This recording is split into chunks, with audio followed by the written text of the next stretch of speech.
viens de Casablanca, j'ai effectué mon baccalauréat là-bas et je suis venue en France pour faire mes études. Donc j'ai d'abord fait ma licence à Rennes, puis mon master 1 à l'île de la Réunion sur la volcanologie et les processus magmatiques.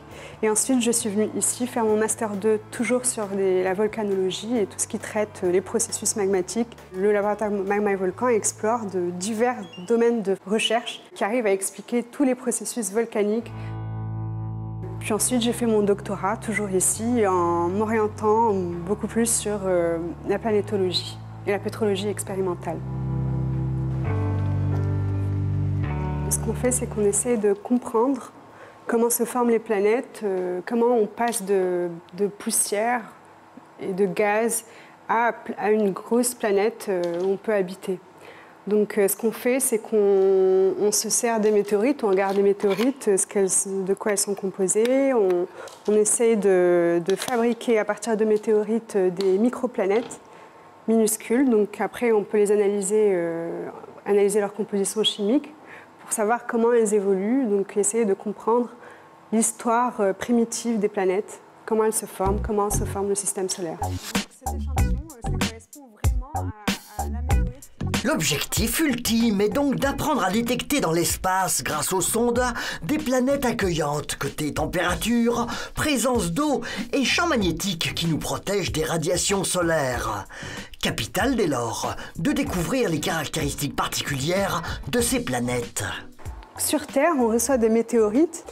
Donc, ces météorites correspondent à des fragments de matériaux formés aux tout premiers instants du système solaire. Donc en fait, ça correspond à ce qu'était une planète avant sa formation. Ces météorites sont précisément formés de silicates et d'éléments métalliques et liquides qui ne se sont pas encore agglomérés en une quelconque planète. Il apparaît aujourd'hui important aux scientifiques de soumettre quelques millimètres carrés de météorites aux rudes conditions d'il y a 4 milliards 500 millions d'années, l'époque du Big Bang. J'utilise une presse multi-enclume. Donc en fait, c'est une grosse presse qu'on peut trouver en industrie, mais là, avec une puissance beaucoup plus extrême. Donc ça permet de reproduire des conditions de pression et de température très très importantes qui reproduisent les conditions de formation des planètes. On est à au moins 10 000 fois la pression atmosphérique, on est à des températures qui font quelques milliers de degrés. Soumis à la chauffe, les éléments progressivement s'assemblent et s'ordonnent dans la matière pour qu'apparaisse une étonnante forme parfaitement sphérique. On n'a plus qu'une seule grosse bille de métal. Donc cette sphère-là, ça correspond à un noyau. Voilà.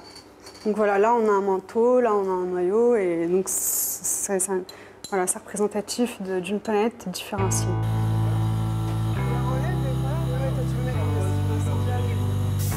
Pour qu'évolue au mieux la connaissance, Asma part très bientôt, durant 2 ans, retrouver un lieu absolument mythique. Je vais à la NASA à Houston pour effectuer un post-doctorat qui va consister en l'étude de la formation de Mercure et de Mars, et donc toujours en effectuant des expériences à la presse multi-enclume pour explorer les conditions de formation des planètes telluriques aux tout premiers instants de la formation du système solaire.